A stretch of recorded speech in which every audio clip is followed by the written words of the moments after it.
Nous fêtons aujourd'hui Sainte Geneviève de Paris, qui est née en 420 à Nanterre, dans la banlieue parisienne, et qui, avec Saint Germain d'Auxerre, baptisé par Saint Germain d'Auxerre, donna à Paris une vie beaucoup plus exemplaire.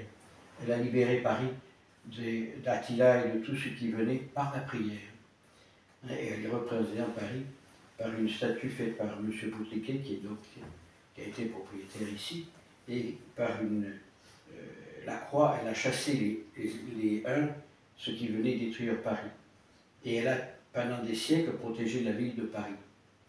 Et il est de coutume, dans le diocèse que nous sommes, de la fêter aujourd'hui.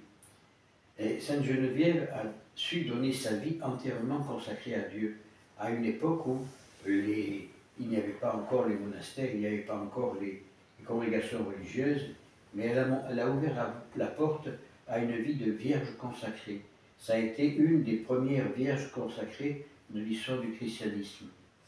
Elle avait demandé, elle avait 14-15 ans, demandé à Saint Germain d'Auxerre de pouvoir la recevoir dans la vie religieuse, ce qu'il ne connaissait pas encore, puisqu'il n'y avait pas encore tout ce que nous connaissons aujourd'hui, mais il l'a reçue et il lui a donné le voile pour qu'elle soit distincte des autres personnes du christianisme. Et elle a vécu dans la banlieue parisienne comme une vierge consacrée, obéissant toujours à son évêque. Et quand les barbares sont arrivés, ce qu'on appelait les barbares à l'époque, et les Huns et Attila, pour détruire et envahir la France, enfin la Gaule, puisque c'était la Gaule à l'époque, elle s'est mise au milieu et avec la force de la prière, elle a réussi à arrêter les Huns, et Attila est reparti d'où il est venu. Et Paris a repris sa vie de tous les jours, sa vie de paix et de tranquillité et de prière. Eh bien, ce sont des exemples forts que nous donne l'Église pour pouvoir méditer sur notre propre vie. Qui sommes-nous? Est-ce que nous vivons vraiment l'absolu de notre appel? Est-ce que véritablement nous vivons la foi que nous avons reçue de nos pères? Ou nous partons au gré des vents selon nos propres idées, nos propres intentions? C'est là-dessus qu'il faut qu'on médite par rapport à la vie de Sainte Geneviève. Sainte Geneviève s'est abandonnée en Christ. Est-ce que nous sommes abandonnés en Christ ou nous sommes abandonnés dans notre propre vouloir? C'est toutes des questions qu'on doit se poser et méditer. Au regard de l'Église d'aujourd'hui, l'Église va mal parce que justement elle a devenu humaine. Elle a changé son destin plutôt que de vivre dans l'absolu de la volonté de Dieu, l'absolu de l'appel de Dieu. L'Église veut être humaine, donc elle s'abaisse au rang de l'humanité, et s'abaissant au rang de l'humanité, elle perd sa divinité. Si dicendo che la Chiesa di oggi ha voluto tanto fare per l'umanità che si è annegato nell'umanità e ha perso la divinità. Così adesso la Chiesa è umana, bene, però non è più divina. Non è più la Chiesa fondata su Cristo, è la Chiesa fondata da un uomo qualunque che ha voluto fare non la volontà di Dio, ma la propria volontà sua. E per questo che tutto va male. Si tout va mal, c'est parce qu'on veut faire notre propre volonté. On ne veut pas obéir aux règles évangéliques, on ne veut pas obéir à la volonté de Dieu. On s'imagine que Dieu veut que nous soyons ceci ou cela.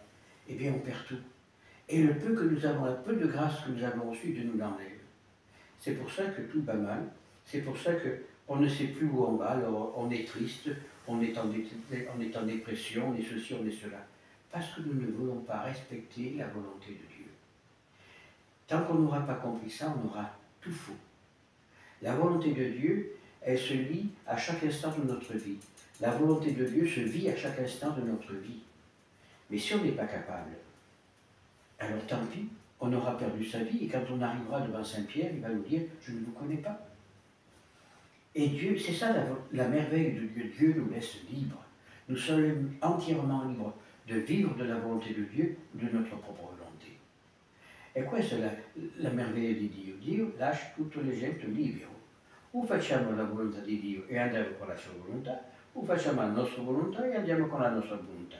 Però quando andiamo domani mattina davanti a San Pietro, diciamo, che cosa avete fatto? La volontà di Dio, entrate con me. La volontà dell'uomo, andate tutto con il principe di quel mondo. È tutto lì. Alors, essayons-nous de méditer une vie de saint et c'est de comprendre pourquoi ils se sont abandonnés entièrement à la volonté de Dieu et qu'ils ont été heureux, ils sont allés jusqu'à la mort. Ils n'ont pas eu peur. Geneviève n'est pas martyre, mais d'autres sont martyrs. Ils sont allés jusqu'au bout. Ils ont respecté le fiat voluntas tua, à l'exemple de Marie et de Saint Joseph et de tous les saints. Alors prions. Prions pour que le Saint-Esprit éclaire nos cœurs et nos âmes, pour que nous puissions vivre l'absolu de l'appel de Dieu. Savoir, comme le dit Saint Benoît, ouvrir l'oreille de notre cœur pour entendre la parole du Seigneur.